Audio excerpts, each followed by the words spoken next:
Hi, everyone. Another dispatch, another week. It is raining outside. Lots of rain, serious rain here. Strange day. And okay, I got flowers I put them in my pots around my uh, front porch. It's very exciting. I got that done today before the rain came. So now more de Kooning. And I have to change my glasses so I can read. I can sort of do it without, but it's harder. So now I'm more studious with these.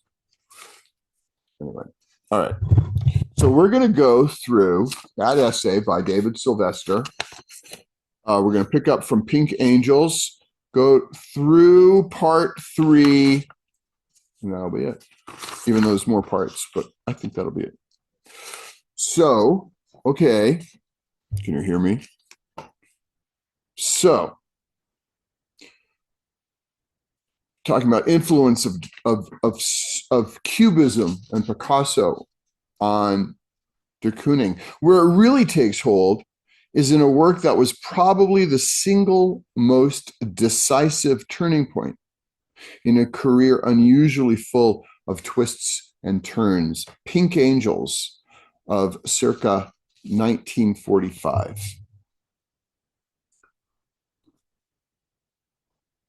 This was obviously inspired by Picasso's of the late 1920s. One work in particular could well, I suggest, have inspired the composition. It is the large nude in a red armchair dated May 5th, 1929. Which de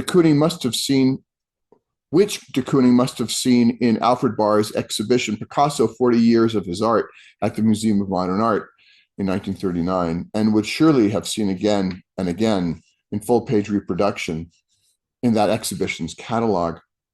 Probably the best thumb publication of its time in artists' studios. There is, of course, a huge difference in mood between Picasso's sadistic and disgusted image of a depressed and alienated wife and the elated atmosphere of Pink Angels. But that airy, linear aspect of Pink Angels could easily have been indebted to a very different Picasso of the same period, Figure, 1927-28, which was included in Picasso 40 Years of His Art. At the same time, there are hints in Pink Angels of painterly qualities that are not to be found in Picasso's of that period, indeed. And the painterliness became increasingly manifest in a succession of works that followed, such as Fire Island from 1946, Mailbox, 1948, Sailcloth, 1949, the small black untitled painting of 1948, belonging to the Metropolitan Museum of Art, is a painterly version of a somewhat later stage in Picasso's biomorphism. It is de Kooning's paraphrase, I take it, of Guernica.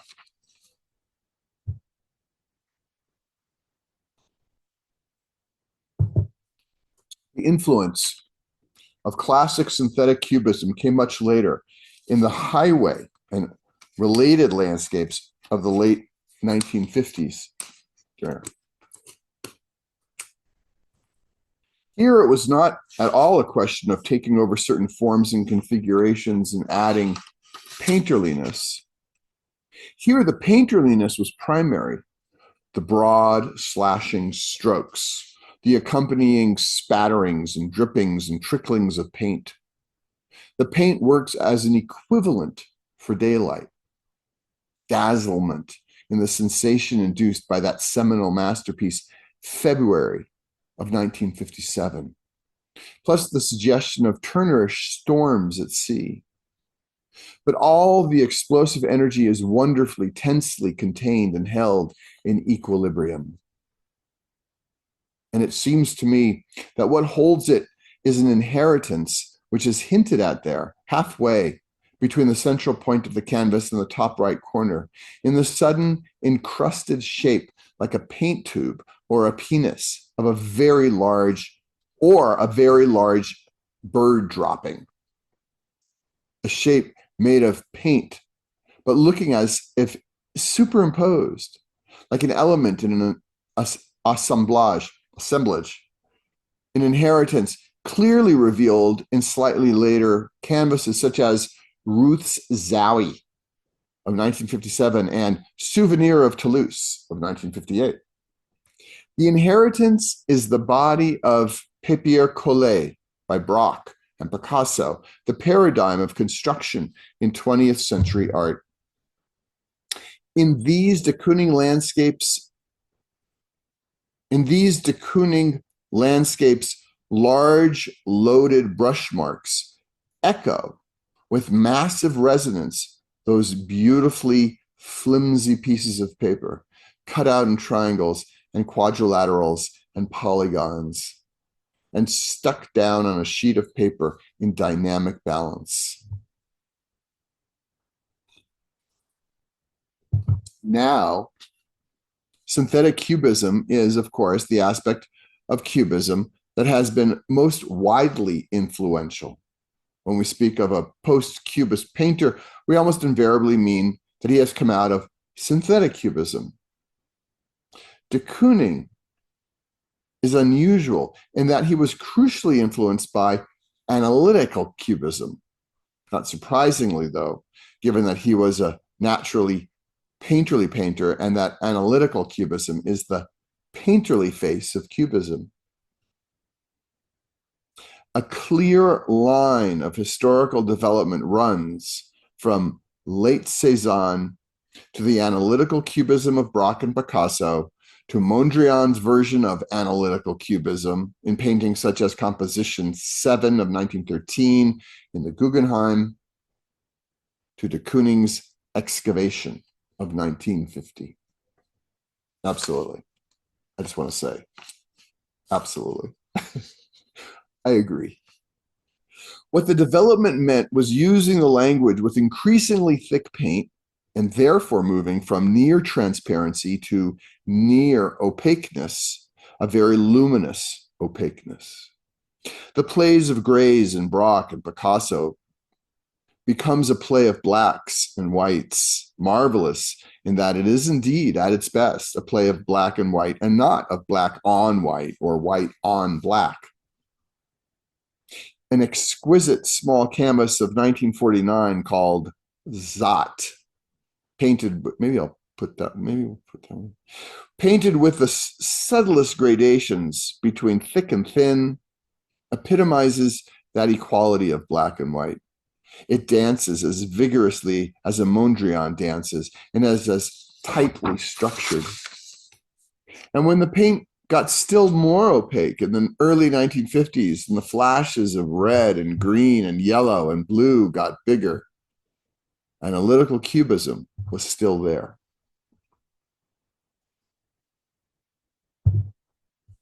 Can we not see in Bug-Eyed Woman 1 a paraphrase of the portrait of Kahnweiler? Not the least of their similarities is that the figuration in the head is much more legible than it is in the body. And this obtains in the other women through 1953, as it does in the other Picasso portraits of 1910. With the last of these women, woman 6, the differentiation is diminishing. And just as it tends to disappear in the Picasso portraits of 1911, so it is almost absent from Woman as a Landscape, 1954, 1955, where, at the same time, the paint is thinner and the palette closer to the grisaille of analytical cubism. I'll probably put, maybe I'll put, get some of these pictures into maybe a PDF or something. Try to do that. You guys can see this. Of course, all of de Kooning's large oil paintings of women from as far back as 1948 tend to be women as landscapes, just as Picasso's 1910 portraits tend to be dealers as landscapes. A fairly similar landscape indeed, steeply rising and seen from below. Though with Picasso, it is a hillside packed with houses, like Cézanne's Gardin. Gardin? Jardin? Gardin? In the de Kooning's, it is stark, looming rock, like Cézanne's Bibimus. 30 years before those women were painted, Soutine, in the landscapes of his Céret period, had used broad strokes of thick, juicy paint to put flesh on the bones of analytical cubist compositions, or of the Cézannes that had inspired these. And there's no doubt that those paintings had a crucial influence on de Kooning.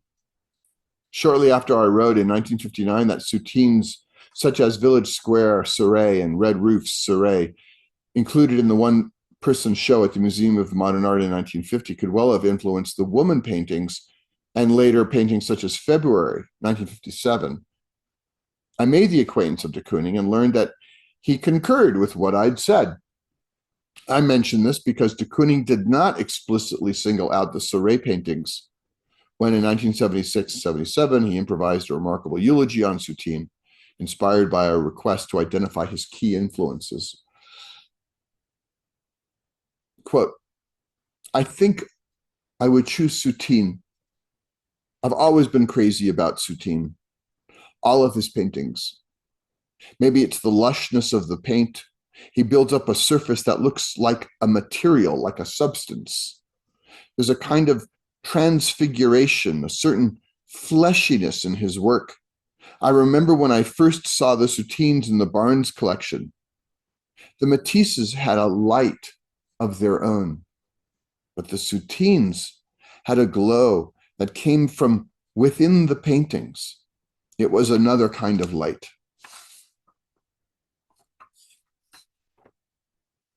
How much we got? About a page and a half. We got a page and a half left. And then other Soutines, not at the Barnes, which may have influenced him, all of them works included in the 1950 exhibition, are first, the famous Cagnes, C-A-G-N-E-S, period portrait Woman in Red, which seems to be echoed in Woman in a Garden, 1971. Second, the version which Soutine made in 1931 of the Rembrandt in the National Gallery of a woman standing in a stream, which seems to be echoed in Woman 3, 1952, 1953. Third, the half-length nude of 1933, Soutine's only known nude, which seems to be echoed in an untitled nude of 1970. And then it seems to me that the several mid-1920s paintings of a carcass of beef hanging up could well have triggered off the big red composition of 1955 in the Guggenheim. But that clear memory of seeing the pictures at the Barnes does not imply a particular admiration for the Céret paintings, since the de Koonings at the Barnes are mainly of that period. What de Kooning made of them fulfilled, it seems to me, the potential of the language of the Céret paintings in a way its inventor did not. Because Soutine invariably worked, whether at landscape, still life, or figure, with the motif in front of him. His landscape paintings were limited in their size by the problems of getting canvases to the site, setting them up out of doors. So the Céret landscapes are rather small. And while this can give a great concentration to the energy of the brush marks, it can also cramp that energy.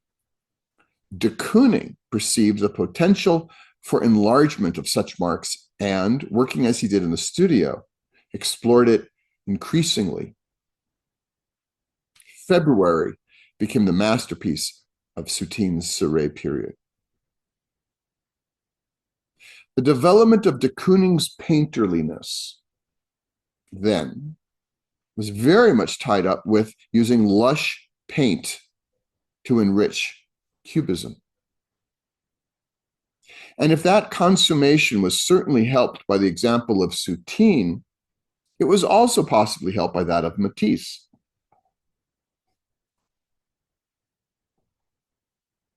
A type of brushwork conspicuous from 1948 on that de Kooning was to make decidedly his own, a technique in which paint has been slapped on and scraped, leaving streaks of different colors, is present in one of the key works in Matisse's development of his personal quasi-synthetic cubism, The Goldfish and Palette, 1914-15, in the area just below the palette.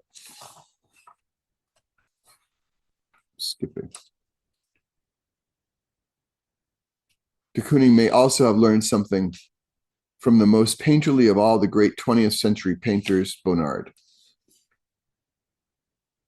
Harold Rosenberg, in his 1952 essay on the American action painters, spoke of Americans with styles which the painter could have acquired by putting a square inch of a Soutine or a Bonnard under a microscope.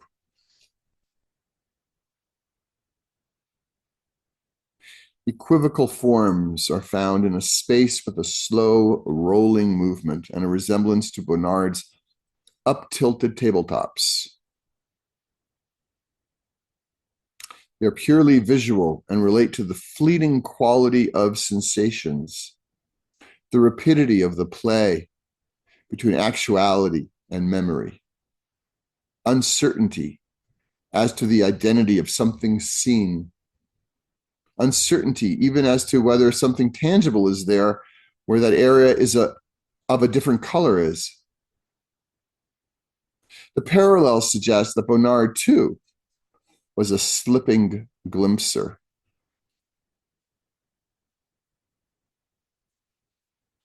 Maybe one just little thing here. As a theorist, except that he is deliberately not so much a theorist as a diarist, de Kooning is independent and cutting.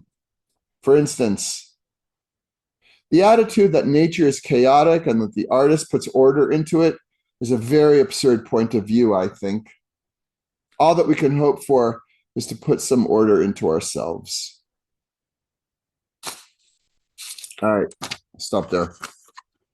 I'll put some pictures in, try to get them up as well. Okay. A little dark in here. Maybe we get to paint now. All right.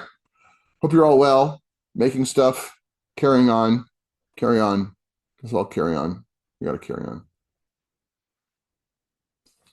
Take care. Be well. Bye-bye.